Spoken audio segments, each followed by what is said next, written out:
Morning students. Today we are going to see the last part of the second chapter where we see the administrative setup of the British.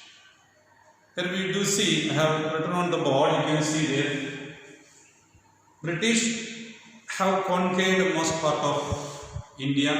You have already seen Anglo-Maratha War, Mysore War, and the conflict that has happened in Bengal. So they have conquered most part of India. Now they want to establish themselves in India. To establish themselves in India, they have divided India into three presidencies, or we can say areas. So they are Bengal, Madras, and Bombay. So this presidencies means modern period we have got governors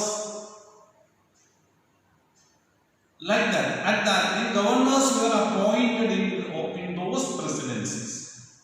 And as we have got a central government, the president of India today, at that time they wanted a central government. So they had a governor general in Calcutta as a capital, and they had a governor general in Calcutta. So they went on well, and the first governor general who is considered all over India is said to be Warren Hastings. And when naturally a government, a king, a ruler wants to establish himself, he has to have courts. So civil courts were put up, criminal courts were put up. The civil courts were called Diwani Adalat, and the criminal courts in India were called Faujidari Adalat. And the first governor general is Warren Hastings. Now let's see the judicial system. As I told you, they have divided into Faujidari Adalat. Now we will see in all those places they want to appoint Indian judges. The reason Europeans were not able to communicate freely in the local language. The Europeans were not able to know the culture of the people very well. So they decided to recruit or select Indians as judges. So naturally, those Indian judges were trained with the British laws as well as Indian laws. And naturally, they must be more proficient in Indian laws. So their mufti and qasis were appointed. There were the religious leaders who were looking after the decisions of the courts. And there was a Muslim system of administration or law. When it came to Hindu, usually the pandits are the persons who give judgments in Hindu system. So they were appointed, and those pandits interpreted, explained, made the people to understand what are there in Dharma Shastra and how that should be implemented. That was done by the judges. Different laws were applied to different, Indian system. If a upper caste member kills a lower caste, he may not get any punishment. But in lower caste he kills an upper caste, he will get punishment. So naturally, that system should be known. So according to the caste system, different laws were applied to different castes in India at that time. So when there is a complaint, when a local person, if you are getting a problem in the class, your class case will come to the class monitor. The class monitor is not able to solve the problem, it will come to the class teacher. And the class teacher is not able to solve it, will go to the principal or headmaster, like that. There are courts of appeal, high courts, Supreme Court was appointed or formed in Calcutta. Present Supreme Court, we know it is located in Delhi. And we have got high court in Bangalore. Same way, Supreme Court was formed in Calcutta. As per the regulating act, there was a regulating act was passed. Law can be passed by a parliament, and that was done by the British Parliament. Naturally, there were officers who were in charge. We have put DC in the modern period in our city, like that. At that time they called it district collectors. The reason why the word district collector was used, it was his responsibility to collect the tax. Most important duty of a district collector was tax collection. But in Karnataka we call them as deputy commissioners. So district collectors were there, and this district collector was the in charge magistrate of that area. So that was a system that came into existence. Now, as revenue collection system, there is another system, army. So Indian kings were not having so much large standing army. Standing army means regularly trained, paid army. Whenever a war is there or a conflict is there, they call the villagers who are ready to come and they take them to war. Now, Britishers came. They wanted a regular standing army. So they recruited, selected Indian standing army. And British earlier local fellows, Samindas or whoever supplying the soldiers to the king. Now the East India Company recruited Indians and trained them in European model. Regular training, salary was paid, and they were provided facility to stay. Naturally, they became experts in fighting.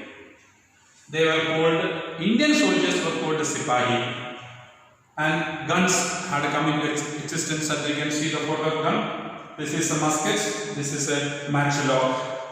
These two materials had come into existence at the muskets and the matchlock. So East India Company becomes a powerful military organization. Now, technological advantage. At that time, communication system have developed. Ships, the latest ships have developed. Movements became very easy. New routes were introduced.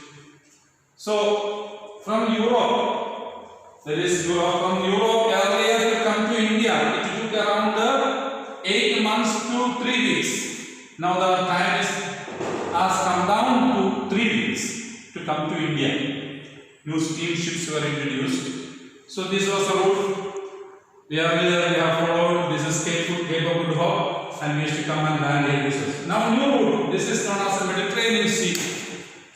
Here, Strait of Gibraltar, Mediterranean Sea. This is Suez Canal, and this is another route that has come into existence. That has come into existence in 1865. French company constructed here, removed this isthmus and constructed their canal, that is known as Suez Canal. So this is another route that has come into existence in 1865. Okay, now Britishers, they had began to control 63% of the land and 78% of the population in India. So that is there. Now you see the traveling facilities of that time. You can see the ships, non-mechanized, by the wind. All the ships were moving by wind, not by the hand, not by the machine. Later on, steam engines were introduced. Ships began to develop. You can see steam ships. See, so much smoke is seen because steam ships were utilized at that time. These were the earlier ships. Here, this was the earlier ship. Only this sail, the mat that is tied in the front of it, would take the ships away. Now we will go back to the period slave trade. You know, workers were needed for the people. American continent was discovered. They wanted a lot of workers for American continent. So they went to Africa, caught hold of the African people, took them for doing work in their agriculture field in America. So that is known as slave trade. The Negroes or the black people were taken and they were forced to do the work without any payment, and they were not even permitted to run away. So that is a slave trade. You can see here, Negroes. So slaves were there. Here you can see this.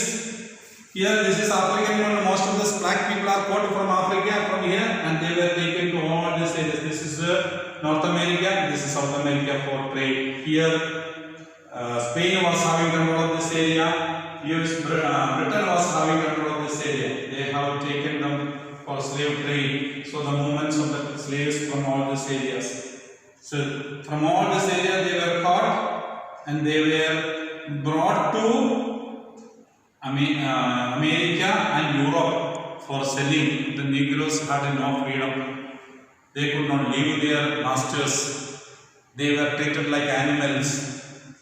And they were sold and purchased in the open markets. Like modern period we purchase cows and buffaloes. So this system has taken place a change after the 1960s and onwards. Thank you very much. Students, last 1 week we were discussing about the conquest of British in India. As we have come to know, the East India Company, they came to India. They conquered Bengal, the Battle of Plassey, Battle of Buxar, conflict with Tipu Sultan and Hyder Ali, then the conflict with Marathas.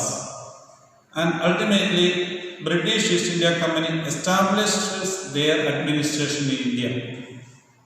And they have introduced governmental system, tax collection, providing justice, looking after the welfare of the people. So all these activities they have done, and it has helped Britishers in getting good advantage in their trading activities. They need not pay any tax to the Indian kings. In turn, Indian kings were providing them financially and otherwise help. Thus, we have come to an end of this chapter. Now, for you to recall your studies, whether you have studied, please do the exercises that are given. Let's see the exercises that are given in this chapter. First one, recall.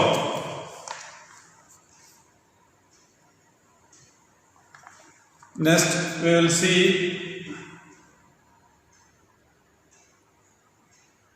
fill up the blanks, true or false, etc. Please do all these exercises at home. If you don't have textbook in your hand, if you go to CBSE website, we are able to download the textbook. Go to CBSE website and download the textbook and try to find out the question answers. So do it well and study very well. Be good. Thank you.